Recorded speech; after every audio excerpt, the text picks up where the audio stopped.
Welcome to another deep dive. We're headed to Ravenwood today. Ravenwood? Yeah, it's this fictional town, and, well, let's just say it's got some secrets. Dark ones. Sounds right up our alley. Our source material is Whispers of Ravenwood.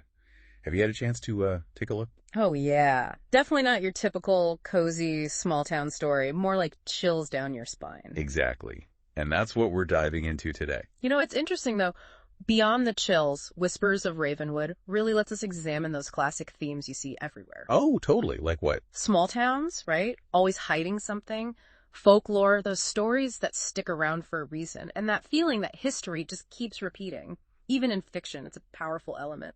So true. And Ravenwood, oh man, it plays with all of that. The story starts off painting this picture-perfect image.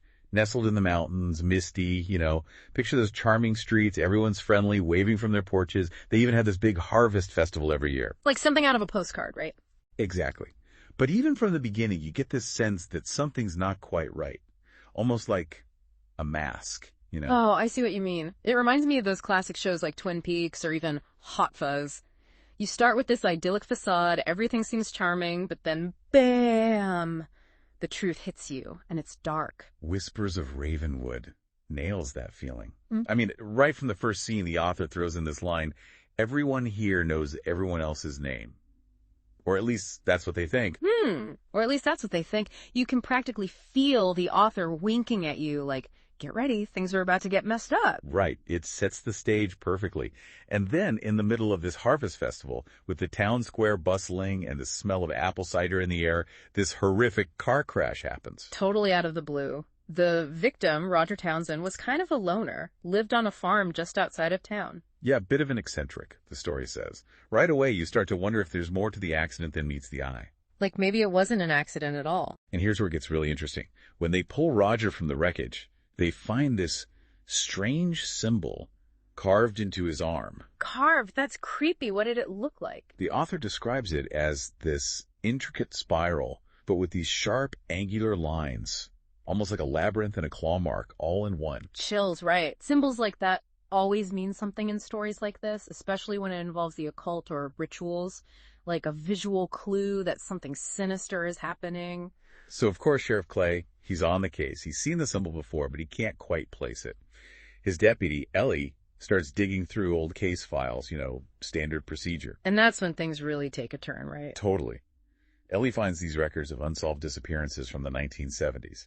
And guess what? They had the same symbol. Bingo. Each case, same symbol. It's like this town is stuck in some kind of creepy loop, and it's about to happen again. Makes you think about all those real-life cold cases, right? Or unsolved mysteries that become local legends. And just when they need some answers, they turn to Old Man Grayson. He's the town historian, knows all the gossip, the secrets, everything. And he drops this bombshell. The symbol belongs to a forgotten cult called the Order of the Hollowed. A cult? That explains the creepy vibes. What did they believe in? Well, according to Old Man Grayson, they worshipped a being called the Shadow. Yeah. They believe Ravenwood was built on sacred, cursed ground. Cursed ground, like ancient burial grounds or something? Yeah, something like that. And their rituals involve sacrifices. It's starting to make sense why that symbol was carved into Roger's arm, right? Definitely. Like a mark of doom. But here's what gets me. We have this picture-perfect town, but underneath, it's built on these dark secrets. Makes you think about what else could be hidden beneath the surface, right? Makes you question everything you think you know about those charming streets and friendly smiles. For sure. It makes you wonder, what's lurking beneath the surface of our own towns, our own lives? What are we not seeing? That hidden cellar was like something out of a horror movie. Oh, totally. Walls covered in symbols, journals full of creepy writing, even photographs of those missing people. All marked with that symbol. So they're thinking, okay, Roger might have been onto something. Maybe he was a target. Right. And with the anniversary of the last disappearance coming up, that fear just explodes. Talk about a ticking time bomb. The whole town is practically holding its breath, waiting for something to happen. It's like the author cranks up the tension even more. You start getting these hints of weird stuff happening, whispers in the night, animals vanishing, those lurking shadows at the edge of the woods. Like the town itself is haunted. And then Old Man Grayson, remember him? The town historian, yeah. He seemed to know a lot about the Order. He says something that really sticks with you. He's like, the Order believes that the shadow will consume those who do not offer it a sacrifice. chilling stuff. Chilling is right. So they're desperate to protect themselves, no matter the cost. And then the sheriff gets this note. Just a few words. The order is everywhere. You can't stop it. Talk about a punch to the gut. Suddenly, the enemy isn't some figure lurking in the shadows. It could be anyone. It's like a psychological thriller, right? The sheriff goes from being this symbol of authority to feeling completely helpless. It makes you think about those times in history when fear and suspicion just tear communities apart. The harvest moon is approaching. And guess what? It's also the anniversary of those disappearances. The town is eerily quiet. No more festival atmosphere, just dread. It's like those moments in a horror movie when the music cuts out and everything goes silent right before something jumps out at you. You know something bad is coming, but you don't know when. The sheriff, he's got to do something. He can't let history repeat itself. So he gathers a few people he trusts and they follow a trail. It leads them to this abandoned chapel deep in the woods. Okay, now we're talking classic horror movie territory. What happens next? They find the chapel full of people. Hooded cloaks, chanting, swaying. It's the order. They're about to perform another sacrifice. Oh man, this is intense. But here's the twist. The leader steps forward, and it's Olden. Old Man Grayson. What? No way. The town historian. The one who seemed to be helping them. The one and only. Talk about a betrayal. It just proves you never really know who to trust. Grayson, he starts taunting the sheriff, saying it's too late. Ravenwood belongs to the Order now. A fight breaks out, but the Order, they're like possessed or something. It's almost like they're being controlled by some unseen force. Right. You almost lose track of who's good and who's bad. And the sheriff, he realizes he's got one option left. To save the town, he has to make the ultimate sacrifice. The ultimate sacrifice? What do you mean? So the sheriff, he walks right into the middle of that ritual to save the town. I can't even imagine. There's this huge blinding flash, and then silence. The Order, they scatter, their memories all jumbled. It's like that night just vanished from their minds. And the sheriff? Gone. They never found his body. Wow. So what happened? Did he actually stop the Order? Did his sacrifice break the curse on Ravenwood? That's the thing. Whispers of Ravenwood doesn't really give you a clear answer. It leaves you hanging. So it's up to us to decide what happened. Exactly. Some people think he ran away, couldn't handle the truth about the town and the cult. Others believe he became some kind of martyr, that his sacrifice saved Ravenwood. Either way, the mystery remains, and the town is left dealing with the aftermath. The story stays with you, you know? It makes you question everything. What would you do in that situation? Could something like that happen in your own town? It really gets under your skin, doesn't it? It reminds you that even in those picture-perfect places, there are dark secrets lurking beneath the surface. It makes you think about all those real-life stories about cults, conspiracy theories, those groups that promise easy answers but end up manipulating people. It's a good reminder to be critical, you know? Don't just accept everything you hear, question things.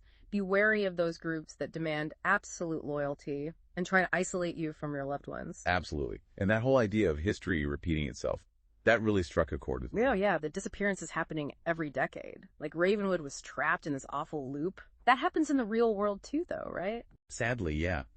Patterns of violence, injustice, they just keep happening. It's a reminder that we can't just brush the past aside. We got to learn from it, face those uncomfortable truths, and try to break the cycle. So all this talk about darkness and secrets, is there any hope in this story? Any light at the end of the tunnel? I think the sheriff, even though we don't know for sure what happened to him, represents that hope. Yeah, he was willing to risk everything to protect his town. That takes a lot of courage. It shows that even in the darkest of times, there's still good in the world.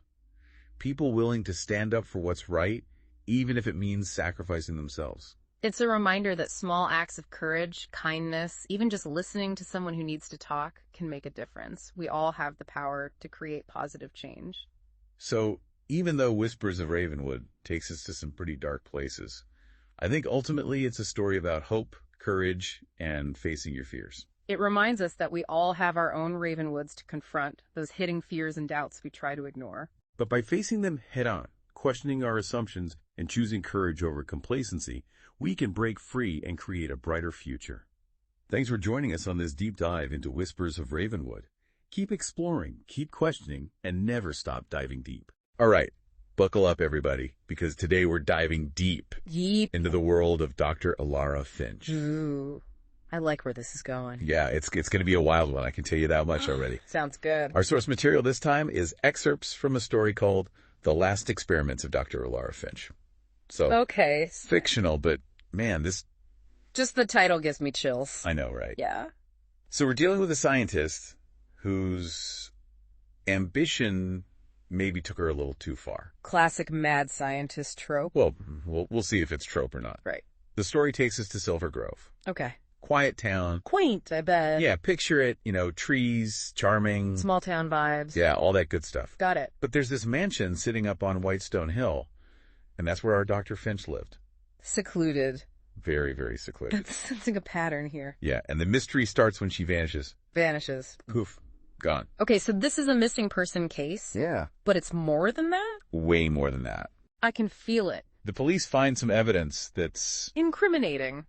Well, not incriminating exactly. It's more like unsettling. Unsettling how? Like beyond the normal stuff you'd find in a missing person's house, Okay, spill the details. What did they find? So, starts with the obvious. Unpaid bills, the doors unlocked, and this really eerie silence hanging over the place. That's creepy. Yeah.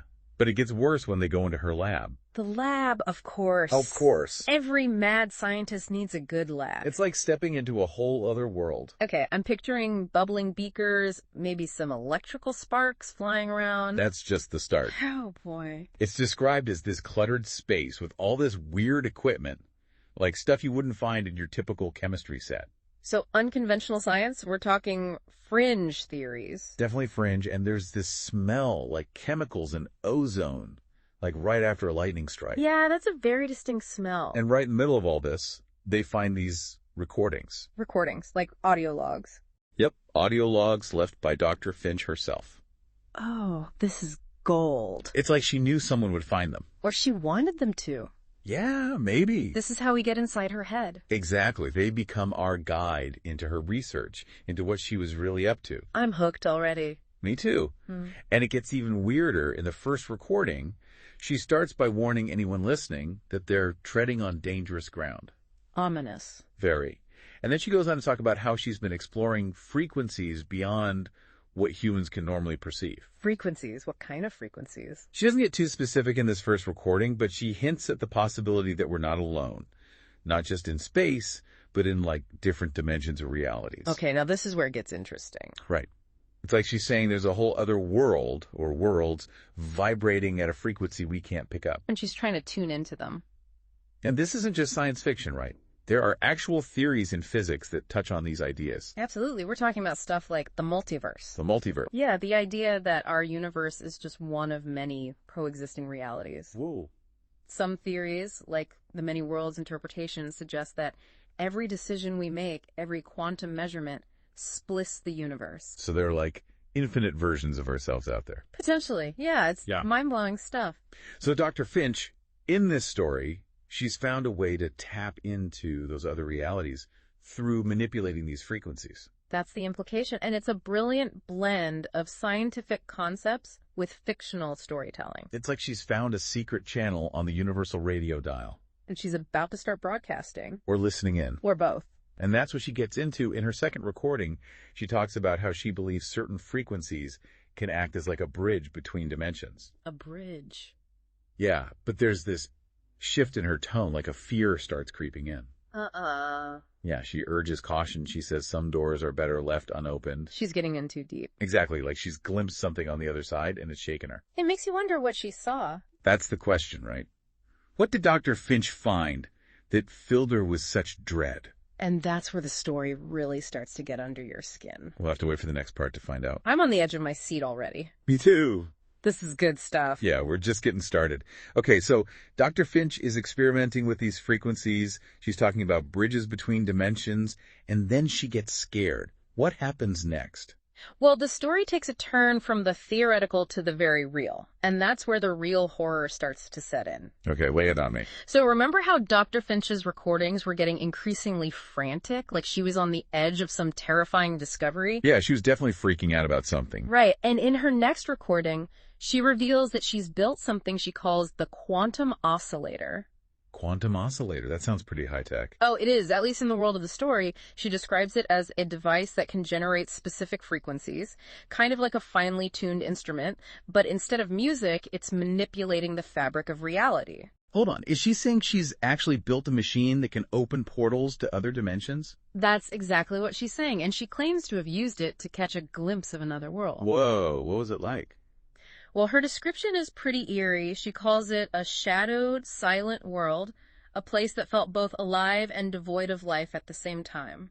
That's creepy. Yeah, and she mentions feeling watched, like something was observing her from the other side. This is giving me chills. But here's the thing. It's not just the story. The police actually find the quantum oscillator in her lab. No way. So it's a real device. In the context of the story, yes. It's described as this intricate piece of equipment, pulsing with a faint energy, like it's still active. So this isn't just a theoretical concept anymore. There's physical evidence to back it up. Exactly, and that's what takes the story from intriguing to downright terrifying. So she built this machine. She opened a portal. What happened next? Did she go through? Well, that's where this story gets even more unsettling. Along with the quantum oscillator, the police discover other evidence of Dr. Finch's experiments. Like what? Like jars filled with pulsating specimens, cages with mutated mice that are described as translucent and glowing. What? That sounds like something out of a sci-fi horror movie. It is, but there's a real sense of dread, like these creatures are the result of Dr. Finch's tampering with forces beyond her understanding. So she's not just observing other dimensions, she's bringing things back. And that's where the stakes get really high, because who knows what these creatures are capable of, what kind of impact they could have on our world. It's like opening Pandora's box. Exactly. And to make matters worse, they also find Dr. Finch's journal filled with entries detailing her experiments and observations. Oh man, what does she say in the journal? Well, she talks about oscillation experiment, #19, and dimensional breach testing. She even describes interacting with these interdimensional anomalies and trying to understand their behavior. Interdimensional anomalies, that's a mouthful. Yeah, but it captures the sense of otherness, the alien nature of these creatures. It's like she's crossed a line. She's gone from scientific exploration to something much more dangerous. And that danger becomes all too real in the next part of the story, as the detectives get a first-hand look at what Dr. Finch unleashed. This is intense. I can't wait to hear what happens next. We're going to take a quick break, but stick with us. You don't want to miss this. Destroy it before it's too late. I mean, what do you even do with that? Right. Imagine being those detectives. They probably signed up to catch car thieves and deal with neighborhood disputes, not battle interdimensional beings. Talk about a career change. It's like their whole understanding of reality just got flipped on its head. So they're facing these creatures from another dimension. What do? Well, the story makes it clear they're totally out of their depth. No training for this, But they still have to react. It's that primal instinct, Survival, protect yourself. So it's fight or flight, but in this case, flight isn't really an option, is it? Not if they want to stop these things from getting through. Okay, so what happens? Do they figure out how to shut the thing down? It's tense. It's a real nail-biter. Detective Harper, she's the one with the more scientific mind. She's trying to make sense of the quantum oscillator, looking for a way to turn it off. And what about Williams, the other detective? He's all adrenaline, just tearing at wires, trying to do something, anything to stop those creatures. So chaos, basically. Pretty much, but amidst the chaos, Harper, she spots something. A panel, hidden almost, with what looks like a shut-off switch. So there's hope. Maybe, but those creatures, they're getting closer, the portal's widening. The story doesn't really explain what they want, but you get this feeling of wrongness, of a threat to everything. It's like that primal fear of the unknown, but amplified 1,000 times over. Exactly. It's not just about physical harm. It's the potential for something truly alien to disrupt, to change everything we understand about our world. So do they make it? Do they shut down the portal in time? Just as those creatures are inches away, Harper slams her hand down on that switch. And the portal, it shutters. The energy that was building, it just collapses. With this ear-splitting crack, the portal slams shut. Man, that's a close call. Too close. The creatures, they're left stranded on the other side. But that image of them so close, staring into our world, that's the thing that really sticks with you. And with the detectives, how do they deal with all this? They just saw something most people wouldn't even believe. The story leaves that open. The lab gets cleared out, Dr. Finch's notes, everything, it's all destroyed. But the detectives, they're changed. They've looked into the abyss and it's changed their perspective on everything. That's a heavy burden to carry. And for us, the readers, it makes you think, right? About the limits of knowledge, the consequences of curiosity. And whether some things are better left undisturbed. Exactly. Well, on that note, I think we've done our deep dive for today. As deep as it gets. So until next time, keep those minds curious. But maybe, just maybe, be careful what doors you choose to open.